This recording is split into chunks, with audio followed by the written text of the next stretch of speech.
ನೋಡಿ, ನಟ ದರ್ಶನ್ ಈಗಾಗಲೇ ಮಧ್ಯಂತರ ಬೇಲನ್ನ ಪಡೆದ್ಬಿಟ್ಟು ಒಂದು ಚಿಕಿತ್ಸೆಯನ್ನ ಪಡಿತಾ ಇದ್ದಾರೆ. ಆದ್ರೆ ಈಚೆ ಕಡೆಯಲ್ಲಿ ಹೈಕೋರ್ಟ್ ಅಲ್ಲಿ ರೆಗ್ಯುಲರ್ ಬೇಲಿಗೋಸ್ಕರ ವಿಚಾರಣೆ ಕೂಡ ನಡೀತಾ ಇದೆ, ಜಾಮೀನು ಅರ್ಜಿ.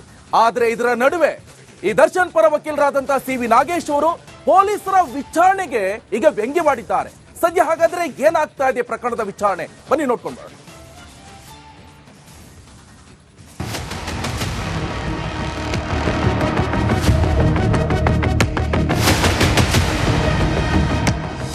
ಬೆನ್ನು ನೋವಿನ ಆಪರೇಷನ್ಗಾಗಿ ದರ್ಶನ್ಗೆ ಮಧ್ಯಂತರ ರಿಲೀಫ್ ಸಿಕ್ಕಿದೆ. ಬಿಜಿಎಸ್ ಆಸ್ಪತ್ರೆಯಲ್ಲಿ ಚಾಲೆಂಜಿಂಗ್ ಸ್ಟಾರ್ ಚಿಕಿತ್ಸೆಯನ್ನು ಪಡೆಯುತ್ತಿದ್ದಾರೆ.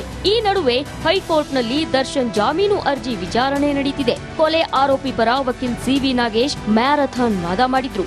ಒಂದೊಂದು ಮಾತು ಪೊಲೀಸರ ಬುಡಕ್ಕೆ ಬಿಸಿ ನೀರು ಬಿಟ್ಟಂತಿತ್ತು. ರೇಣುಕಾ ಕಿಡ್ನಾಪ್ ಸುಳ್ಳೇ ಸುಳ್ಳು. ಹೈಕೋರ್ಟ್ನಲ್ಲಿ ಸಿ.ವಿ. ನಾಗೇಶ್ ವಾದ. ದರ್ಶನ್ ಪರ ವಕೀಲರಾಗಿರುವ ಸಿ.ವಿ. ನಾಗೇಶ್ವರಿ ಇವತ್ತು ವಾದವನ್ನ ಮಂಡಿಸುವ ಸಂದರ್ಭದಲ್ಲಿ ಪೊಲೀಸರ ತನಿಖೆ ಸುಳ್ಳು ಅಂತ ಹೇಳುವ ಮೂಲಕ ಹಾಸ್ಯ ಚಟಾಕಿಯನ್ನು ಹಾರಿಸಿದ್ದಾರೆ. ದರ್ಶನ್ ಪರ ವಾದ ಮಂಡಿಸಿದ ವಕೀಲ ಸಿ.ವಿ. ನಾಗೇಶ್ ಪೊಲೀಸರ ಚಾರ್ಜ್ ಶೀಟ್ ಹಸಿ ಸುಳ್ಳು ಅಂತ ಹೇಳಿದ್ರು. ಹಾಗಾದ್ರೆ ಸಿ.ವಿ. ನಾಗೇಶ್ ಹೇಗೆಲ್ಲ ವಾದಿಸಿದ್ರು ಅಂತಾನೆ ತೋರಿಸ್ತೀವಿ ನೋಡಿ. ಸಿ.ವಿ. ನಾಗೇಶ್ ಪ್ರಬಲವಾದ. ರೇಣುಕಾಸ್ವಾಮಿ ಕಿಡ್ನಾಪ್ ಆಗಿಯೇ ಇಲ್ಲ, ಇದಕ್ಕೆ ಸಾಕ್ಷ್ಯವೇ ಇಲ್ಲ. ಕಾರಣ, ಚಿತ್ರದುರ್ಗದಿಂದ ಬರಬೇಕಾದ್ರೆ ರೇಣುಕಾಸ್ವಾಮಿ ದುರ್ಗಾ ಬಾರ್ನಲ್ಲಿ 640 ರೂಪಾಯಿ ಕೊಟ್ಟು ಮದ್ಯ ಖರೀದಿಸಿದ್ದಾನೆ. ಈ ಬಗ್ಗೆ ಬಾರ್ ಕ್ಯಾಶಿಯರ್ ಹೇಳಿದ್ದಾನೆ. ಇದಲ್ಲದೆ ಶೆಡ್ನಲ್ಲಿ ಕಡ್ಡಿ ಸಿಕ್ಕಿದೆ. ಇದು ದನ ಎಮ್ಮೆ ಓಡಿಸೋ ಕಡ್ಡಿ. ಸುಳ್ಳು ಸಾಕ್ಷ್ಯ ಕ್ರಿಯೇಟ್ ಮಾಡಿದ್ದಾರೆ. ಜೂನ್ 9ರಂದು ಪಿಎಸ್ಐ ವಿನಯ್ಗೆ ಪ್ರದೂಷ್ ಕರೆ ಮಾಡ್ತಾನೆ. ವಿನಯ್ಗೆ ಕ್ರೈಮ್ ಸೀನ್ ಫೋಟೋ ಕಳಿಸ್ತಾನೆ. ಆದ್ರೆ ಈವರೆಗೂ ಪಿಎಸ್ಐ ಫೋನ್ ರಿಟ್ರೀವ್ ಮಾಡಿಲ್ಲ. 2 ಕೊಂಬೆ ಮೇಲೆ ರಕ್ತದ ಕಲೆ ಅಂತ ಪಂಚನಾಮೆ ಇದೆ. ಆದ್ರೆ ಎಫ್ಎಸ್ಎಲ್ ನಲ್ಲಿ ರಕ್ತದ ಕಲೆಯೇ ಇಲ್ಲ ಎಂದು ವರದಿ ಬಂದಿದೆ. ಪಂಚನಾಮೆ ವೇಳೆ ದರ್ಶನ್ ತೋರಿಸಿದ್ದು ಚಪ್ಪಲಿ, ಆದ್ರೆ ಸೀಸ್ ಮಾಡಿದ್ದು ಶೂ. ಇದು ಸುಳ್ಳಿನ ಪಂಚನಾಮೆ ಅಂತ ಸಿ.ವಿ. ನಾಗೇಶ್ ಪ್ರಬಲವಾದ ವಾದ ಮಂಡಿಸಿದ್ರು. ಇದು ಸಿ.ವಿ. Nagesh first interval. ಹಾಗಾದ್ರೆ ಸೆಕೆಂಡ್ ಸೆಷನ್ ನಲ್ಲಿ ಮಾಡಿದ ವಾದ ಏನು ಅಂತ ನೋಡೋದಾದ್ರೆ, ದರ್ಶನ್ ಬಟ್ಟೆಯಲ್ಲಿ ರೇಣುಕಾಸ್ವಾಮಿ ರಕ್ತದ ಕಲೆ ಪತ್ತೆಯಾಗಿದೆ ಅಂತ ಎಫ್ಎಸ್ಎಲ್ ವರದಿ ಹೇಳುತ್ತೆ. ಆದ್ರೆ ಸರ್ಫೆಕ್ಸಲ್ ಹಾಕಿ ಕುಕ್ಕಿ ಬಟ್ಟೆ ಒಗೆದ 3 ದಿನದ ನಂತರ ಹೇಗೆ ರಕ್ತದ ಕಲೆ ಸಿಗುತ್ತೆ? ಇದನ್ನ ಸಾಕ್ಷಿಯಾಗಿ ಪರಿಗಣಿಸಬೇಕಾ ಅಂತ ಸಿ.ವಿ. ನಾಗೇಶ್ ವಾದ ಮಂಡಿಸಿದ್ರು. ಅಲ್ಲದೆ ಸಾಕ್ಷ್ಯ ನಾಶಕ್ಕೆ ಬಳಸಿದ್ದಾಗಿ ದರ್ಶನ್ ಮನೆಯಲ್ಲಿ ಪೊಲೀಸರು 37,40,000 ಹಣ ಸೀಸ್ ಮಾಡಿದ್ದಾರೆ. ಆದ್ರೆ ದರ್ಶನ್ ಮನೆಗೆ ಈ ದುಡ್ಡು ಬಂದಿದ್ದು ಮೇ ತಿಂಗಳಿನಲ್ಲಿ, ಕ್ರೈಮ್ ನಡೆದಿದ್ದು ಜೂನ್ ತಿಂಗಳಿನಲ್ಲಿ. ಹೀಗಾಗಿ ಕ್ರೈಮ್ಗೆ ಈ ದುಡ್ಡು ಬಳಸೋದಕ್ಕೆ ಹೇಗೆ ಸಾಧ್ಯ ಅಂತ ಸಿ.ವಿ. ನಾಗೇಶ್ ಪ್ರಶ್ನೆ ಮಾಡಿದ್ರು. ಸುಳ್ಳು ಹೇಳುವುದಕ್ಕೂ ಲಿಮಿಟ್ ಇರಬೇಕು ಸ್ವಾಮಿ ಅಂತ ಪೊಲೀಸ್ ತನಿಖೆಯನ್ನ ವ್ಯಂಗ್ಯವಾಡಿದ್ರು. ಸಿ.ವಿ. ನಾಗೇಶರ ಮೆಗಾ ಮ್ಯಾರಥಾನ್ ವಾದ ಆಲಿಸಿದ ಹೈಕೋರ್ಟ್ ದರ್ಶನ್ ರೆಗ್ಯುಲರ್ ಬೇಲ್ ವಿಚಾರಣೆಯನ್ನ ನವೆಂಬರ್ 28 ಅಂದ್ರೆ ಗುರುವಾರಕ್ಕೆ ಮುಂದೂಡಿದೆ. ಅವತ್ತಾದ್ರೂ ನಟ ದರ್ಶನ್ಗೆ ಜಾಮೀನು ಸಿಗುತ್ತಾ ಅನ್ನೋದೇ ಸದ್ಯದ ಕುತೂಹಲ. Bureau report, republic Kannada.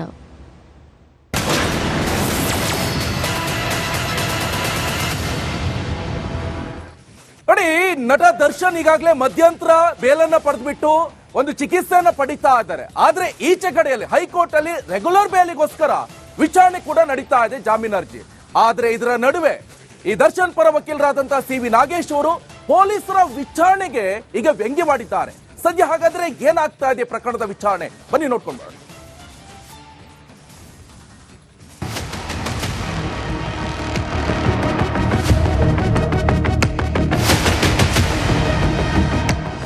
ಬೆನ್ನು ನೋವಿನ ಆಪರೇಷನ್ಗಾಗಿ ದರ್ಶನ್ಗೆ ಮಧ್ಯಂತರ ರಿಲೀಫ್ ಸಿಕ್ಕಿದೆ. ಬಿಜಿಎಸ್ ಆಸ್ಪತ್ರೆಯಲ್ಲಿ ಚಾಲೆಂಜಿಂಗ್ ಸ್ಟಾರ್ ಚಿಕಿತ್ಸೆಯನ್ನು ಪಡೆಯುತ್ತಿದ್ದಾರೆ. ಈ ನಡುವೆ ಹೈಕೋರ್ಟ್ನಲ್ಲಿ ದರ್ಶನ್ ಜಾಮೀನು ಅರ್ಜಿ ವಿಚಾರಣೆ ನಡೆಯುತ್ತಿದೆ. ಕೊಲೆ ಆರೋಪಿ ಪರ ವಕೀಲ್ ಸಿ.ವಿ. ನಾಗೇಶ್ ಮ್ಯಾರಥಾನ್ ವಾದ ಮಾಡಿದ್ರು. ಒಂದೊಂದು ಮಾತು ಪೊಲೀಸರ ಬುಡಕ್ಕೆ ಬಿಸಿ ನೀರು ಬಿಟ್ಟಂತಿತ್ತು. ರೇಣುಕಾ ಕಿಡ್ನಾಪ್ ಸುಳ್ಳೇ ಸುಳ್ಳು. ಹೈಕೋರ್ಟ್ನಲ್ಲಿ ಸಿ.ವಿ. ನಾಗೇಶ್ ವಾದ. ದರ್ಶನ್ ಪರ ವಕೀಲರಾಗಿರುವ ಸಿ.ವಿ. ನಾಗೇಶ್ವರಿ ಇವತ್ತು ವಾದವನ್ನ ಮಂಡಿಸುವ ಸಂದರ್ಭದಲ್ಲಿ ಪೊಲೀಸರ ತನಿಖೆ ಸುಳ್ಳು ಅಂತ ಹೇಳುವ ಮೂಲಕ ಹಾಸ್ಯ ಚಟಾಕಿಯನ್ನು ಹಾರಿಸಿದ್ದಾರೆ. ದರ್ಶನ್ ಪರ ವಾದ ಮಂಡಿಸಿದ ವಕೀಲ ಸಿ.ವಿ. ನಾಗೇಶ್ ಪೊಲೀಸರ ಚಾರ್ಜ್ ಶೀಟ್ ಹಸಿ ಸುಳ್ಳು ಅಂತ ಹೇಳಿದ್ರು. ಹಾಗಾದ್ರೆ ಸಿ.ವಿ. ನಾಗೇಶ್ ಹೇಗೆಲ್ಲ ವಾದಿಸಿದ್ರು ಅಂತಾನೆ ತೋರಿಸ್ತೀವಿ ನೋಡಿ. ಸಿ.ವಿ. ನಾಗೇಶ್ ಪ್ರಬಲವಾದ. ರೇಣುಕಾಸ್ವಾಮಿ ಕಿಡ್ನಾಪ್ ಆಗಿಯೇ ಇಲ್ಲ, ಇದಕ್ಕೆ ಸಾಕ್ಷ್ಯವೇ ಇಲ್ಲ. ಕಾರಣ, ಚಿತ್ರದುರ್ಗದಿಂದ ಬರಬೇಕಾದ್ರೆ ರೇಣುಕಾಸ್ವಾಮಿ ದುರ್ಗಾ ಬಾರ್ನಲ್ಲಿ 640 ರೂಪಾಯಿ ಕೊಟ್ಟು ಮದ್ಯ ಖರೀದಿಸಿದ್ದಾನೆ. ಈ ಬಗ್ಗೆ ಬಾರ್ ಕ್ಯಾಶಿಯರ್ ಹೇಳಿದ್ದಾನೆ. ಇದಲ್ಲದೆ ಶೆಡ್ನಲ್ಲಿ ಕಡ್ಡಿ ಸಿಕ್ಕಿದೆ. ಇದು ದನ ಎಮ್ಮೆ ಓಡಿಸೋ ಕಡ್ಡಿ. ಸುಳ್ಳು ಸುಳ್ಳು ಸಾಕ್ಷ್ಯ ಕ್ರಿಯೇಟ್ ಮಾಡಿದ್ದಾರೆ. ಜೂನ್ 9ರಂದು ಪಿಎಸ್ಐ ವಿನಯ್ಗೆ ಪ್ರದೂಷ್ ಕರೆ ಮಾಡ್ತಾನೆ. ವಿನಯ್ಗೆ ಕ್ರೈಮ್ ಸೀನ್ ಫೋಟೋ ಕಳಿಸ್ತಾನೆ. ಆದ್ರೆ ಈವರೆಗೂ ಪಿಎಸ್ಐ ಫೋನ್ ರಿಟ್ರೀವ್ ಮಾಡಿಲ್ಲ. 2 ಕೊಂಬೆ ಮೇಲೆ ರಕ್ತದ ಕಲೆ ಅಂತ ಪಂಚನಾಮೆ ಇದೆ. ಆದ್ರೆ ಎಫ್ಎಸ್ಎಲ್ ನಲ್ಲಿ ರಕ್ತದ ಕಲೆಯೇ ಇಲ್ಲ ಎಂದು ವರದಿ ಬಂದಿದೆ. ಪಂಚನಾಮೆ ವೇಳೆ ದರ್ಶನ್ ತೋರಿಸಿದ್ದು ಚಪ್ಪಲಿ, ಆದ್ರೆ ಸೀಸ್ ಮಾಡಿದ್ದು ಶೂ. ಇದು ಸುಳ್ಳಿನ ಪಂಚನಾಮೆ ಅಂತ ಸಿವಿ ನಾಗೇಶ್ ಪ್ರಬಲವಾದ ವಾದ ಮಂಡಿಸಿದ್ರು. ಇದು ಸಿವಿ ನಾಗೇಶ್ ಫಸ್ಟ್ ಇಂಟರ್ವಲ್. ಹಾಗಾದ್ರೆ ಸೆಕೆಂಡ್ ಸೆಷನ್ ನಲ್ಲಿ ಮಾಡಿದ ವಾದ ಏನು ಅಂತ ನೋಡೋದಾದ್ರೆ, ದರ್ಶನ್ ಬಟ್ಟೆಯಲ್ಲಿ ರೇಣುಕಾಸ್ವಾಮಿ ರಕ್ತದ ಕಲೆ ಪತ್ತೆಯಾಗಿದೆ ಅಂತ ಎಫ್ಎಸ್ಎಲ್ ವರದಿ ಹೇಳುತ್ತೆ. ಆದ್ರೆ ಸರ್ಫೆಕ್ಸಲ್ ಹಾಕಿ ಕುಕ್ಕಿ ಬಟ್ಟೆ ಒಗೆದ 3 ದಿನದ ನಂತರ ಹೇಗೆ ರಕ್ತದ ಕಲೆ ಸಿಗುತ್ತೆ? ಇದನ್ನ ಸಾಕ್ಷಿಯಾಗಿ ಪರಿಗಣಿಸಬೇಕಾ ಅಂತ ಸಿವಿ ನಾಗೇಶ್ ವಾದ ಮಂಡಿಸಿದ್ರು. ಅಲ್ಲದೆ ಸಾಕ್ಷ್ಯ ನಾಶಕ್ಕೆ ಬಳಸಿದ್ದಾಗಿ ದರ್ಶನ್ ಮನೆಯಲ್ಲಿ ಪೊಲೀಸರು 37,40,000 ಹಣ ಸೀಸ್ ಮಾಡಿದ್ದಾರೆ. ಆದ್ರೆ ದರ್ಶನ್ ಮನೆಗೆ ಈ ದುಡ್ಡು ಬಂದಿದ್ದು ಮೇ ತಿಂಗಳಿನಲ್ಲಿ, ಕ್ರೈಮ್ ನಡೆದಿದ್ದು ಜೂನ್ ತಿಂಗಳಿನಲ್ಲಿ. ಹೀಗಾಗಿ ಕ್ರೈಮ್ಗೆ ಈ ದುಡ್ಡು ಬಳಸೋದಕ್ಕೆ ಹೇಗೆ ಸಾಧ್ಯ ಅಂತ ಸಿವಿ ನಾಗೇಶ್ ಪ್ರಶ್ನೆ ಮಾಡಿದ್ರು. ಸುಳ್ಳು ಹೇಳುವುದಕ್ಕೂ ಲಿಮಿಟ್ ಇರಬೇಕು ಸ್ವಾಮಿ ಅಂತ ಪೊಲೀಸ್ ತನಿಖೆಯನ್ನ ವ್ಯಂಗ್ಯವಾಡಿದ್ರು. ಸಿವಿ ನಾಗೇಶರ ಮೆಗಾ ಮ್ಯಾರಥಾನ್ ವಾದ ಆಲಿಸಿದ ಹೈಕೋರ್ಟ್ ದರ್ಶನ್ ರೆಗ್ಯುಲರ್ ಬೇಲ್ ವಿಚಾರಣೆಯನ್ನ ನವೆಂಬರ್ 28 ಅಂದ್ರೆ ಗುರುವಾರಕ್ಕೆ ಮುಂದೂಡಿದೆ. ಅವತ್ತಾದ್ರೂ ನಟ ದರ್ಶನ್ಗೆ ಜಾಮೀನು ಸಿಗುತ್ತಾ ಅನ್ನೋದೇ ಸದ್ಯದ ಕುತೂಹಲ. Bureau report, republic Kannada.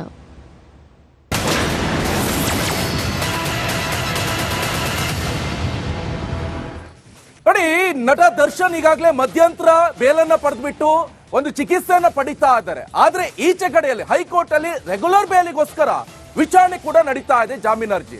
ಆದ್ರೆ ಇದರ ನಡುವೆ ಈ ದರ್ಶನ್ ಪರ ವಕೀಲರಾದಂತಹ ಸಿವಿ ನಾಗೇಶ್ ಅವರು ಪೊಲೀಸರ ವಿಚಾರಣೆಗೆ ಈಗ ವ್ಯಂಗ್ಯವಾಡಿದ್ದಾರೆ. ಸದ್ಯ ಹಾಗಾದ್ರೆ ಏನಾಗ್ತಾ ಇದೆ ಪ್ರಕರಣದ ವಿಚಾರಣೆ, ಬನ್ನಿ ನೋಡ್ಕೊಂಡು ಬರೋಣ.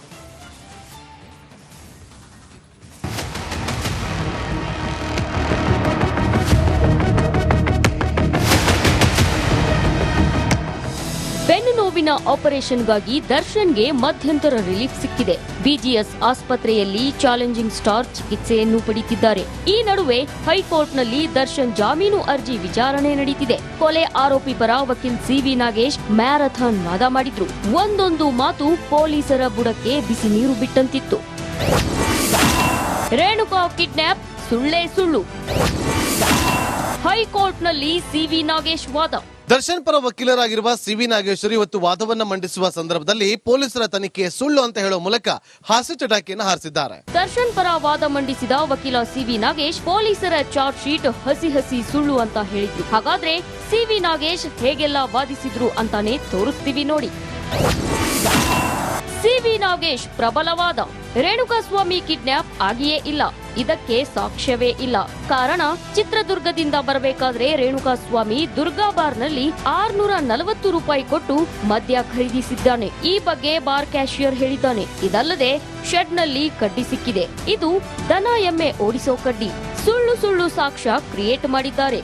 ಜೂನ್ 9ರಂದು ಪಿಎಸ್ಐ ವಿನಯ್ಗೆ ಪ್ರದೂಷ್ ಕರೆ ಮಾಡ್ತಾನೆ. ವಿನಯ್ಗೆ ಕ್ರೈಮ್ ಸೀನ್ ಫೋಟೋ ಕಳಿಸ್ತಾನೆ. ಆದ್ರೆ ಈವರೆಗೂ ಪಿಎಸ್ಐ ಫೋನ್ ರಿಟ್ರೀವ್ ಮಾಡಿಲ್ಲ.